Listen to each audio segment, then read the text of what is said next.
Hey guys, welcome back to my YouTube channel. Today tutorial we'll learn how to cut a pencil skirt with back pleat with this trending triangular Bubu top. For the skirt, I've placed my fabric on fold and the amount I place on fold is my client hip measurement divided by 4 plus 2-inch allowance for sewing, which is 12. First, we'll be inserting our vertical measurement and we'll be marking out our starting line first. After marking the starting line, next is to insert her full measurement, and her full measurement is 40 plus 2-inch for the hemming allowance. I'm dragging it down so that you see what I'm doing. Then you mark your 42-inch for her full length. After marking it, I'm dragging it up, and next is to mark her hip line, and the hip line I'm working with is 9 inches and you mark it down. After marking it down, you mark the nail measurement, and the nail measurement I'm working with is 18 inches and you also mark it down. After which you connect with a straight line.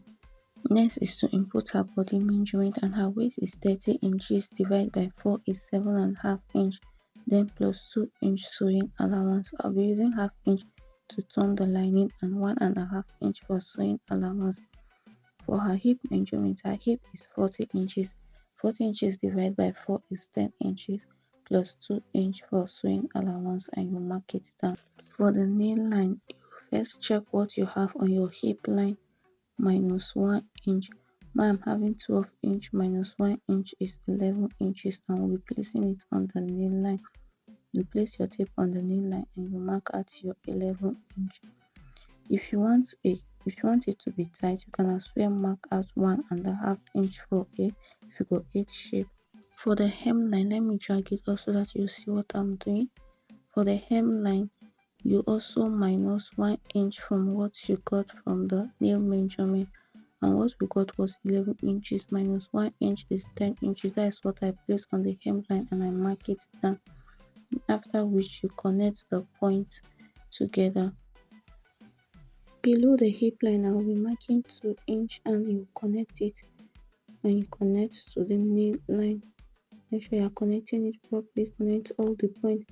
Then from the nail line to the hemline, you connect with a straight line all the way. After which you cut it out.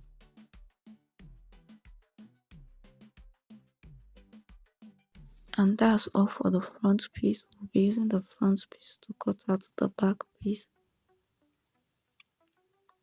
For the back piece, I've placed my fabric on fold, and the amount to place on fold is your hip measurement divided by 4 plus extra 8-inch allowance. But if you want it fuller, you can do as well, add 10-inch allowance. So next is to place our front piece on it. Make sure you are aligning it properly and it's straight. After aligning it, as you can see, I'm having 6 inches extra. Next is to extend our nail line. Extend it to the 6-inch extra, and also extend our hip line with a straight line.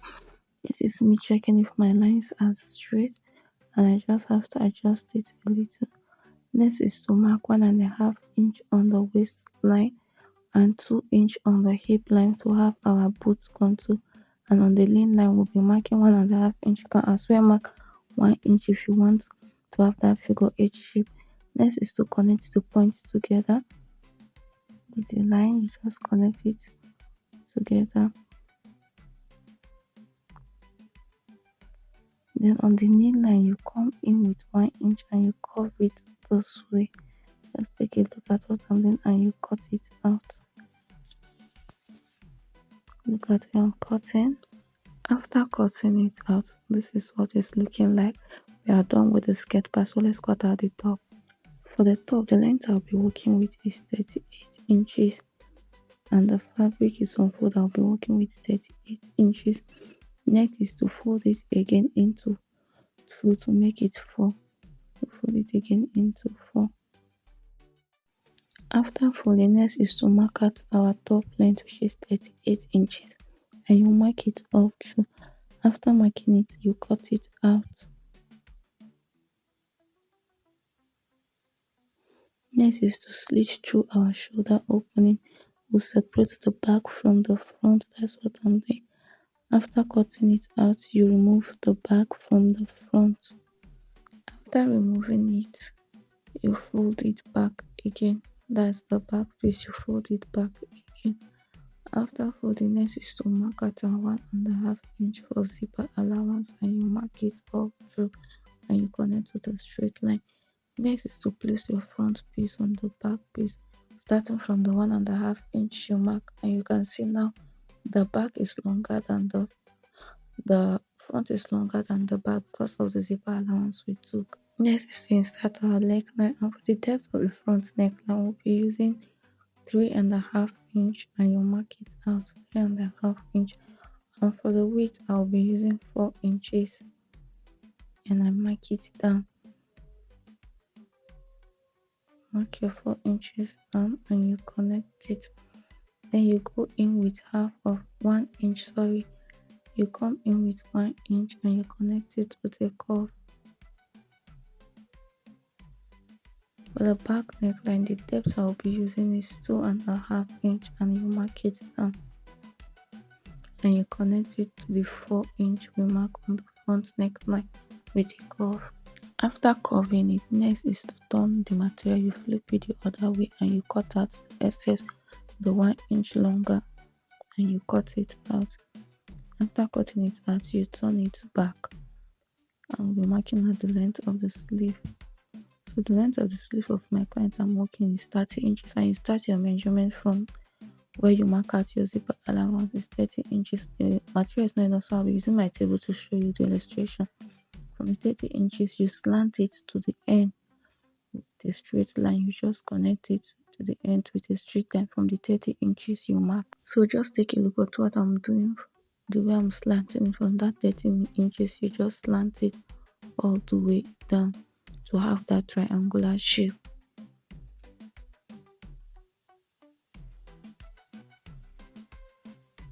Just look at what I'm doing and drag it back. I'm doing this because my table is no long enough. Next is to cut it out.